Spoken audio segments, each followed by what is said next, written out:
Hi guys, welcome to my YouTube channel. We are joining you after Diwali celebration. A very happy Hindu New Year to all of you.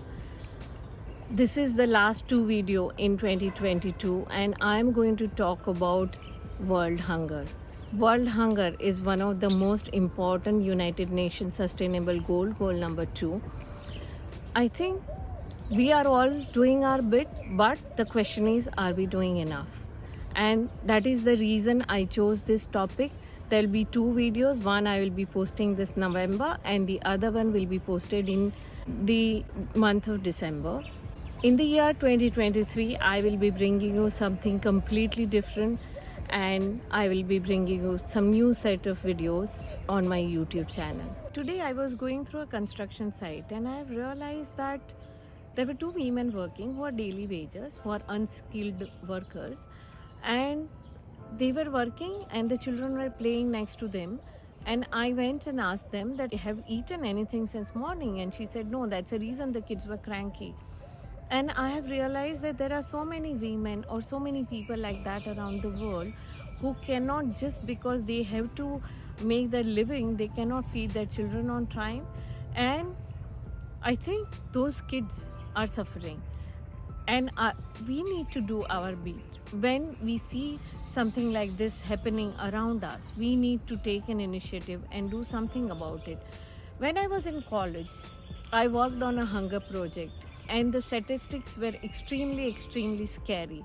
And I think still they are. And if we want to reach by 2050, maybe, to reach a world free of hunger, then I think it is time for all of us to do our bit. In this video, I'm also going to talk about a very interesting project started by one of the NGO called Little Things Foundation. They have something called a community fridge, where there are large number of people staying in that area. They install a fridge which is open to the street vendors, the people who do not have time to cook. Whatever leftover in your house, you put it in the fridge and they will come and pick it up. We will talk to Neha, who's a trustee of the Little Things Foundation. Also, if you have not subscribed to my channel, do subscribe. Thank you for always supporting me and showing me a great response and enthusiasm for my video. Neha is joining us from Little Things Foundation. Welcome, Neha, to my YouTube channel. Thank you, Julie. So, Neha, do you want to tell the viewers about what exactly is Little Things Foundation? Sure. So, Little Things Foundation is an initiative that my family started with the idea to serve the society at large and give back to the community that we have grown in these years. Yeah. Our family background is into food and beverages, and at some point, it really struck us hard that how much of food gets wasted in the restaurant business and in the kitchen. We were always very worried about what can we do about it. And at some point in time, we decided that let's start doing whatever little that we can do to stop this kind of food wastage, and at the same point of time, address the major problem of hunger management and malnutrition in the city. Yeah. So from that, the seed or the thought of Little Things Foundation started off. Our first project under that was Community Fridge Ahmedabad. Initially, we used to do a lot of social service activity in an unorganized manner, but then we just put everything into a format, develop processes to do this bigger and better. That is how Little Things Foundation came into picture.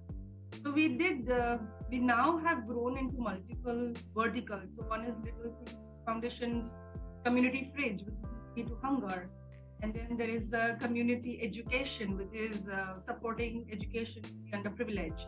And then there is Little Things Health, community health, which is focusing on healthcare, AIDS patients. But more of our work is today also on Little Things Foundation's Community Fridge. I think it is a fantastic initiative, and we are looking at so many issues, especially with COVID. So I know that it is a great initiative. Do you want to elaborate about what exactly is community fridge? Sure. So, because we were approaching the whole concept of not only looking at human management, but trying to look at how we are dealing with or unutilized edible food, we came up with the concept of setting up refrigerators in different pockets of the city, with the idea that we will encourage the restaurant owners or caterers to pack the edible food which is not going to be used in their space, but pack them good, and put it in the fridge, so that whoever needs that kind of food can take it, and it also in a way maintains dignity of the underprivileged. Right. It's not something that it's very shabbily packed or it's a stale food. So we try and ensure that it's not that kind of feeling that we are passing it on, that we are the privileged and you are not. Yeah. So the whole exercise is also dealing with the idea of maintaining human dignity at the end of the day. And that's how Community Fridge started. Right. So we install refrigerators. We encourage people around in the area, and by God's grace, we have received lovely response. People are very encouraging, and they are also very. So on a daily basis, whatever is a leftover food, they are probably not going to consume later. They pack it up in foils and dabbas or boxes, and they put that in the fridge. And we have a little team which works. If required, they take the food and they go to certain other pockets of the city to distribute those food packets. But we are also working towards making the whole idea very sustainable, self-sustainable. That we encourage people to pull in money to establish the rent. If they are not able to do that, then we support that cost from our own funds and we install the rent. Then we kind of make other people in the society or in that building area, we motivate them and we tell them what is the whole idea, and they regularly then put food in those restaurants. On the third level, we also tell them, and especially the watchmen or the security guards there, that if you're going out for a walk at the night after dinner, just carry those packets and distribute them wherever. If that's not happening, we tell the security guards to keep an eye, and if they find a laborer who is walking past that space, just stop him or her and check with him or her if they want that kind of food, they can pick it up. So then becomes on an auto mode. Then we can focus on the other activity or another. Right. I think it is a great initiative. And can we very quickly little bit talk about the impact of the community fridge? How has been your response and how many do you think you impact daily? If you have the numbers, if you don't have the numbers, just generally what has been the whole impact of the community fridge? Our first refrigerator we set up in a mall in Ahmedabad, which was erstwhile called Alpha Mall, but now we know it as Ahmedabad One Mall, in the food court. That's where our thought process started. But they would have a lot of food at the end of the day, which because of the company policies can't be used the next day. So we started off with that. Yeah. And from there, because we wonderful response, somebody saw the fridge there, reached out to us. Said, why can't we do that in a society? And loved that idea. We went to the society and put our second fridge there. That's in the South Bhopal area. And from there, somebody in the corporate world reached out saying that, okay, let's do this in the office also. We have some restaurants and then there are other office spaces. So the third fridge went towards the ISKCON Mandir. There's a place called Shivaliksha. That's where the third community fridge is installed.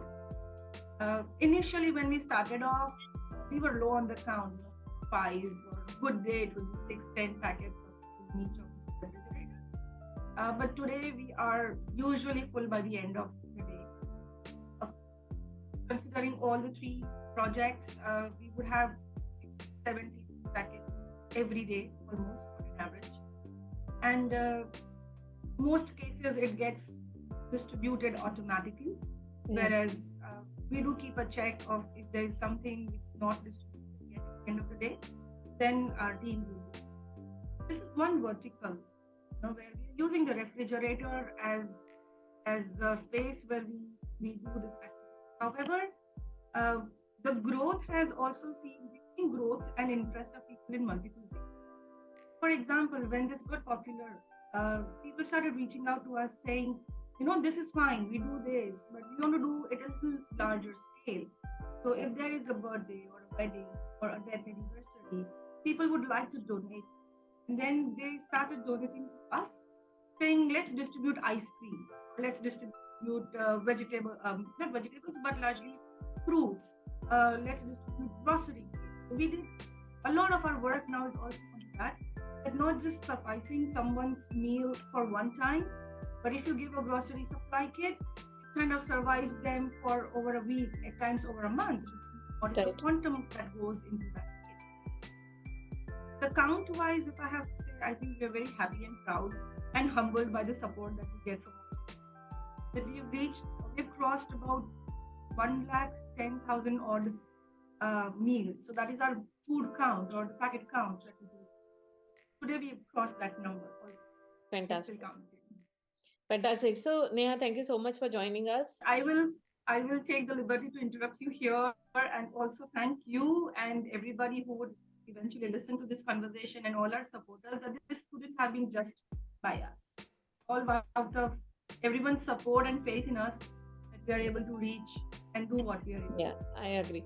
So if you guys want to know more about what is Little Things Foundation and their work, please see my description as end of the video. I am sure that you will be able to find out a little more about what exactly is Little Things Foundation. Thank you, Neha, for joining us.